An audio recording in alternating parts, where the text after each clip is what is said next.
ওনার রায় হয়েছে, তো ওই রায়ের কারণে কি আগামীকালকের ফুটবল ম্যাচের কোনো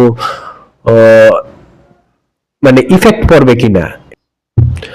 বাংলাদেশ বর্তমানে ফুটবল নিয়ে খুব স্বাচ্ছন্দ্যের মধ্যে আছে। বিশেষ করে ভারত পাকিস্তান যেরকম ক্রিকেটের জন্য চিরপ্রতিদ্বন্দ্বী, ঠিক তেমন যে বাংলাদেশ আর ভারত ফুটবলের জন্য চিরপ্রতিদ্বন্দ্বী, যে ওদের লড়াইটা আসলে একবারে হাড্ডাহাড্ডি হয়। এর আগে আপনারা খেয়াল করছেন যে আপনার সুনীল শেট্টি অপশন নিয়ে নিয়েছিল, কিন্তু বাংলাদেশ ভারত খেলার কারণে সে আবার অবসর ভেঙে আবার নতুন করে তাকে জাতীয় দলে যোগদান করছেন। তো ওই ম্যাচে প্রায় হাড্ডাহাড্ডি লড়াই হয়, কোনো পক্ষই গোল পায় নাই, কিন্তু খুব দুর্দান্ত এক ম্যাচ হয়েছিল। বিশেষ করে ওই ম্যাচে হামজা চৌধুরী বাংলাদেশের তার অভিষেক ঘটে। তার সুবাদে এখন বাংলাদেশে অনেক বিদেশি প্লেয়ার বলতে ওরা বাংলাদেশি, কিন্তু বিদেশের মাটিতে ওরা বিভিন্ন ক্লাবে খেলে থাকে। তো আর আগামীকালকে এই ফুটবল ম্যাচ অনুষ্ঠিত হবে, খুব গুরুত্বপূর্ণ ম্যাচ। বিশেষ করে বাংলাদেশের মানুষ আগে ফুটবলটা এত দেখতো না, এখন বর্তমানে বাংলাদেশের মানুষ যেভাবে ফুটবল দেখা শুরু করেছে, বাংলাদেশের স্থান ফুটবলের ক্ষেত্রে প্রায় 184তম স্থানে সম্ভবত। তবু বাংলাদেশের মানুষ আশাবাদী যে তারা একদিন না একদিন সামনে আগাবে এবং ফুটবল বিশ্বকাপে অংশগ্রহণ করবে। তো এই বাংলাদেশের জন্য আসলে ফুটবল বিশ্বকাপে অংশগ্রহণ করাটাই অনেক কিছু।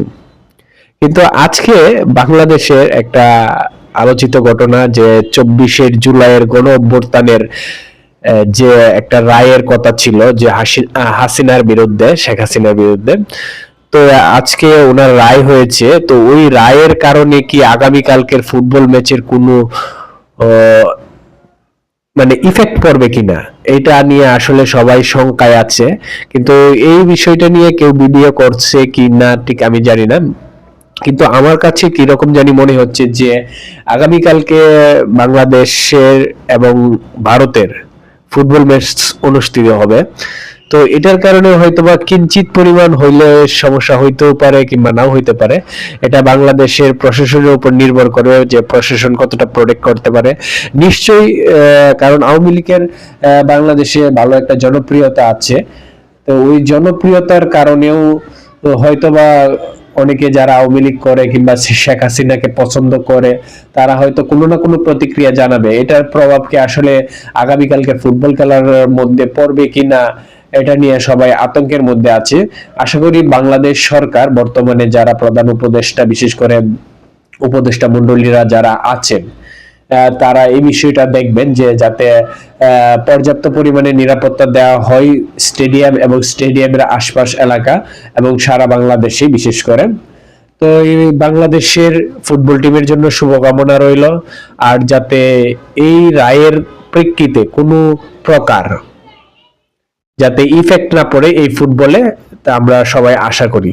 ইনশাল্লাহ সবাই আগামীকালকের ফুটবল ম্যাচ সম্ভবত রাত 8টায় অনুষ্ঠিত হবে, সবাই দেখার আমন্ত্রণ রইল এবং বাংলাদেশ ফুটবল টিমের জন্য সবাইকে শুভকামনা জানাচ্ছি।